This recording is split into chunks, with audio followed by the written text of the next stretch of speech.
কি করতেছিস তুমি? কি এমন? সবসময় শুধু মোবাইল নিয়ে থাকো কেন? আর কি কোনো কাজ নাই? এমন কথা কানে যাচ্ছে না? আম্মু আম্মু আর 2 মিনিট।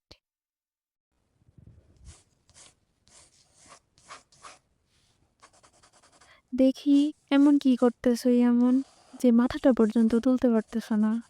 কার্টুন মানে আম্মু। উম, কার্টুন ছাড়া নিজেরই মাথা হজম হয় না, সে আবার অ্যানিমেশন বানা।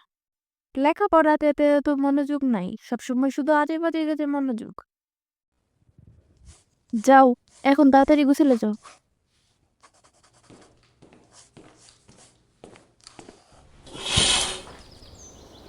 এমন এখনো ওঠো নাই? দেখো বাইরে কত সুন্দর রোদ উঠছে। যাও তাড়াতাড়ি গোসলে যাও, নয়তো পরে ঠান্ডা লাগবে। গোসল? 2 দিন আগে না গোসল করলাম আম্মু। আজকে দিনটা থাক, কালকে করবো আম্মু।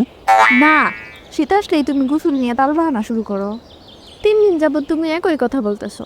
আজকে গোসলে না গেলে তোমার আব্বু তোমাকে উত্তম মাধ্যম দিবে। আমি জামা কাপড় চেঞ্জ করে ফেলবো, তারপর জানতেই পারবে না আমি গোসল করি নাই। তুমি কি এখন তাড়াতাড়ি গোসলে যাবা, নাকি তোমার আব্বুকে ডাক দিব? আচ্ছা আম্মু, তুমি ভাবো যে আমি পানি ভরে গোসল করি না? আমি আসলে পানি অপচয় করতে চাই না। পৃথিবীর অনেক মানুষ পানির অভাবে আছে।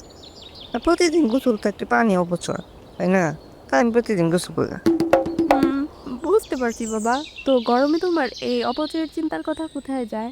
তখন কেন দিনে 2-3 বার গোসল করো? আচ্ছা আম্মু থাক, আমি এখন গোসলে যাই। ইয়ামুর, তুমি বাথরুমে যাও, আমি গরম পানি নিয়ে আসতেছি।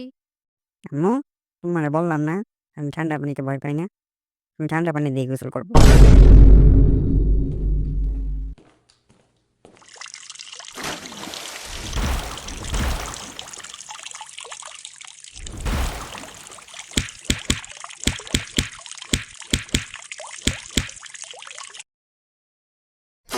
এই বরফ ঠান্ডা পানি দিয়ে গোসল সম্ভব না, কি করা যায় এখন?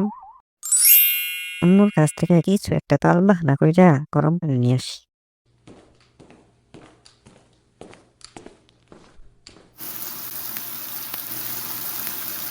আম্মু, আম্মু, তুমি যে গরম পানি দিতে চাইছিলা আমি যে নেই নাই, এর জন্য কি তুমি রাগ করছো? বুঝতে পারছি, আমি অনেক রাগ করছিলাম। কি বুঝতে পারলাম আম্মু? তুমি যে ঠান্ডা পানি দেখে ভয় পাও না, তা বুঝতে পারছি। যাও বাথরুমে যাও, আমি গরম পানি নিয়ে আসতেছি। অবশেষে 4 দিন পর